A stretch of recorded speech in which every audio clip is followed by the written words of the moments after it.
looks like we are live.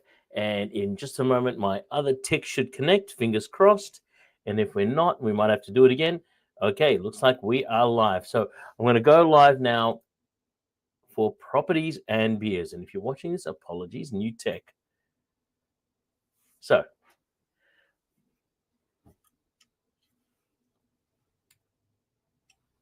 okay, we're live. Welcome to another Properties and Beers.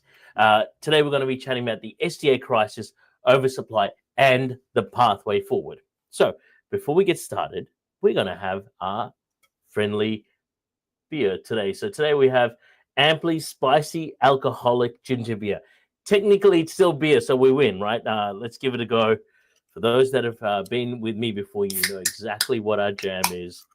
Come say hi and join us for a Friday bevy.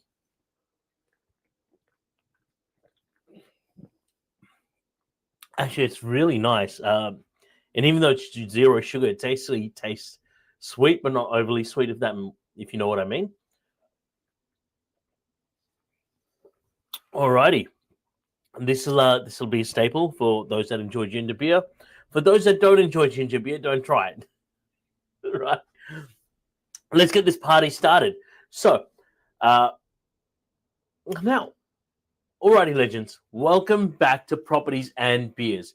Now, some of you might have seen me pop up on Four Corners last Monday, and 5 minutes out of what was like 4 hours of filming. And since then, I've had messages, DMs, phone calls, SMSs, WhatsApps.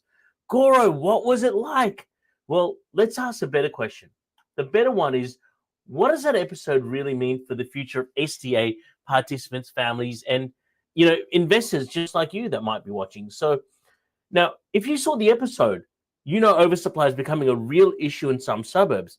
But why is it happening? Let's unpack it. Now, if you didn't happen to see the episode, don't worry.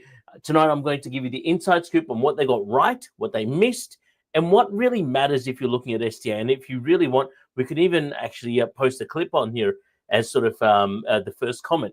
Now, as most importantly, I'll share the pathway to success on how you could avoid the traps of creating strong returns and still doing good in the world, right? Because let's face it, it's actually about humans in homes, not bodies in houses. Now, first things first, let's chat about the behind the scenes of what happened in Four Corners. But before that, this is quite nice. It might be my mainstay. So first, a little behind the curtain, right? So we filmed for 4 hours, deep dives into estates with SDA properties lined up street by street. And what you saw was just 5 minutes of it. I was honestly shocked. They picked a random street in Melton. And there was I was driving through, I'm like, that's an SDA, that's an SDA, that's an SDA. There are like 4 or 5 SDAs on that street. And even on the street next door, there was another 4 or 5 SDAs.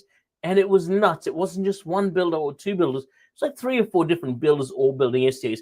How do I know it was SDA? And that was, by the way, what they asked me.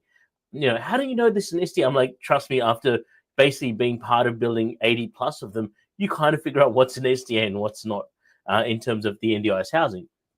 And, I'm actually glad the program shone a light on the spruikers and the bad operators, people who shouldn't be anywhere near the industry. And, well, the shoes, well, if you know, right? I'm not going to say anything about that. The shoes and some of the other comments there by one of the other people on there, but you know what I'm talking about. So here's the thing. There is a real pathway to success. And the part how to get SDA right, that unfortunately didn't make the final cut. And that's also one of the reasons I wanted to do this session tonight, because, we've talked about the bad news so much.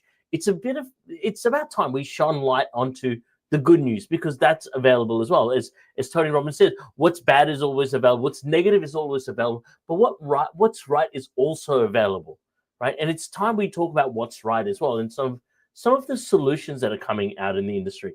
And by the way, if you're watching, please let me know.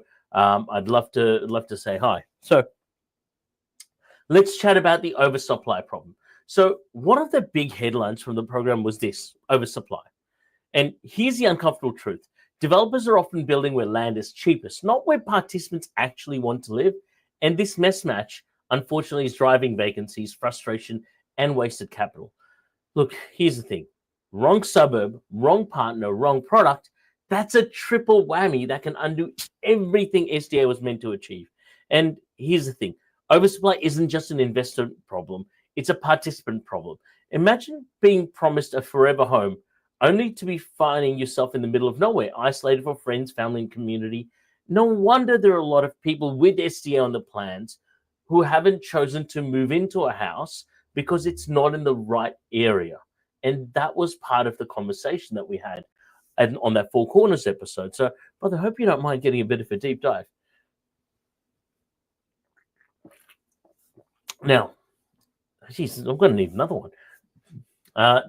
Luckily, it's low alcohol on this one. The third, look, here's the thing. There is a pathway to success. So how do we fix it? The microphone's coming off. How do we fix it? How do we stop making the same mistakes again and again and again, right? Here's the framework I believe that can solve the SDA crisis in like 5 very simple points. Number 1, better data and transparency. Build where participants want to live, not just where land is cheap. And NDI are finally coming to the table with this data so we can extrapolate this data and look at where they want to build. Number 2, policy alignment. Pricing and funding must reflect real world demand. We can't have higher funding in the western suburbs of Melbourne, Sydney, wherever you, where there is less tenant demand than, for example, the east, where there's a higher tenant demand and funding is about 20% less. So, you know, that's now, by the way, I'm not going to talk about where the tenant demand is because the last time I did this, a lot of people end up building in those areas and unfortunately create an oversupply. So if you want to know where the supply is, you know, feel free to get in touch with us later.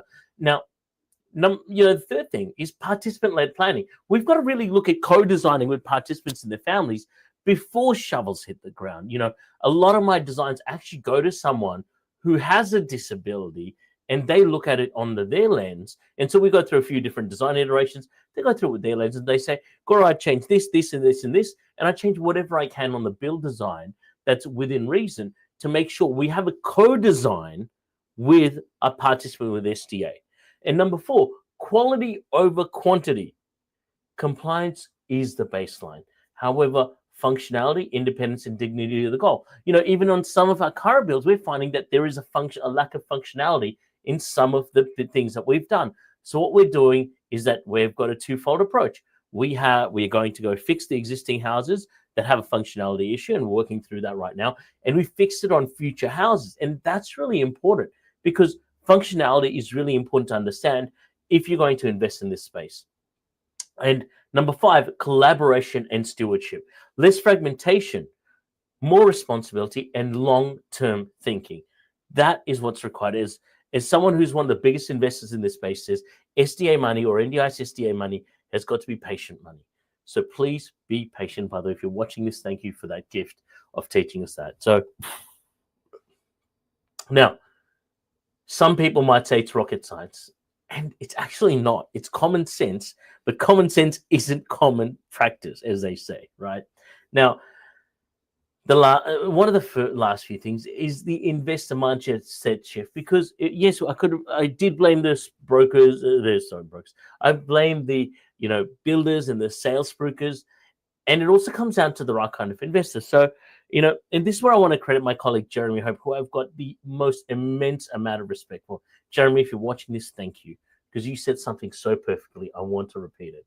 The solution to SDA's challenges isn't less investment. It's better investment. Now, there are institutional, sophisticated investors, etc., etc. There are high quality homes, hundreds of them, being delivered in the right places where vacancies are low and participant outcomes are high. So what makes these projects successful, right? We have sophisticated and semi-sophisticated investors who consult with participants and families, choose locations with amenity and community, insist on purpose-built design with the right technology in them, and commit long-term to the participants' outcomes. So, as Jeremy said, SDA was never meant for the first-time investor or someone, and as I like to add on, or someone who needs a guarantee. So I'll say that again. SDA was never meant for the first-time investor or someone who needs a guarantee. Done right, it can transform lives while reducing NDIS costs. That, my friends, is a win for participants, families, taxpayers, and yes, at the end of the day, investors. And like I've said this before, if you need a guarantee for the property, for this kind or any other property, then investing is probably not the right thing for you, right? And that leads me on to something which I get asked quite often.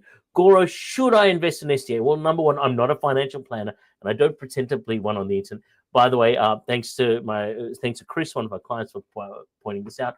I am not an investment advisor, as was pointed out in Four Corners. I am a strategist and a coach. I am not an investment advisor. I'm not a financial planner. I am a qualified mortgage broker, but not a financial planner. So just disclaimer there on all the things I've said and some things that got pointed out on the Four Corners report. So should you invest in SDA? Well, number one, you've got to do your own due diligence. And here's my straight answer. It's not for everyone. In fact, it's not for most people. If you're buying your very first investment property or even your second investment property, maybe go cut your teeth somewhere else first, like a smaller co-living property. Definitely not one of the larger bespoke co-livings, by the way. SDA is for investors who are ready to think long-term, who want cash flow and impact, and who care about doing it right. So there might be additional costs after the build's done just to get it right. Now, what does that mean? If you want quick profits, look elsewhere.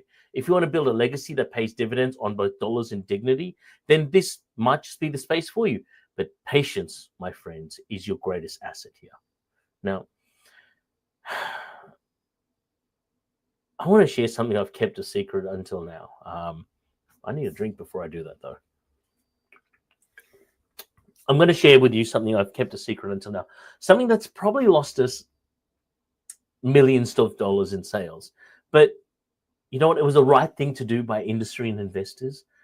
I considered a guarantee at one point in time to catch up to some of these people who were, giving these $70, $80, $100,000 guarantees. And we had investors exiting our ecosystem by the droves because of these sexy, shiny guarantees that people were putting out there. And in the end, I decided not to give a guarantee. As close as I was, staying true to our core mission and deciding to actually do the work, committing to an outcome that was best for all parties, investors, NDI, and the tenants. Yes, we lost a shit ton of money by choosing the hard path. But honestly, the free set of steak knives along with the rental guarantee just wasn't us at the end of the day. And you know what? Our deals were and are good. Our properties are ethical. And the last thing we want to do is spray perfume on it. I'd rather keep it raw and honest. And for almost all of our investors, it's paid off. Like one of our investors that said to me this week, not everyone has a company like Empowered Livability on this side to do the tenancy work. Well, we do. That's what makes it special. That's what makes it ethical and honest. And for all those investors that have worked with us so far, thank you for believing in us. We're going to make sure we have the best outcome for you. So, here's where I'll land this.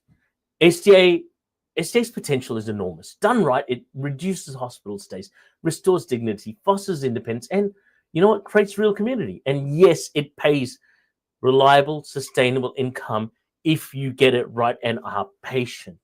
That, my friends, is a win-win-win. But it takes custodianships. It takes investors, providers, and developers who see themselves as guardians of the sector, not speculators chasing shiny brochures, right? Because shiny brochures fade, expertise lasts.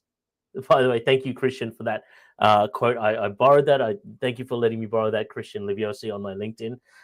That's a space that we're at in ethical property investments, and that's what we're committed to leading. So if you're watching this and you haven't followed our page, hit that button right now on Facebook, Instagram, LinkedIn, TikTok, YouTube, wherever, right?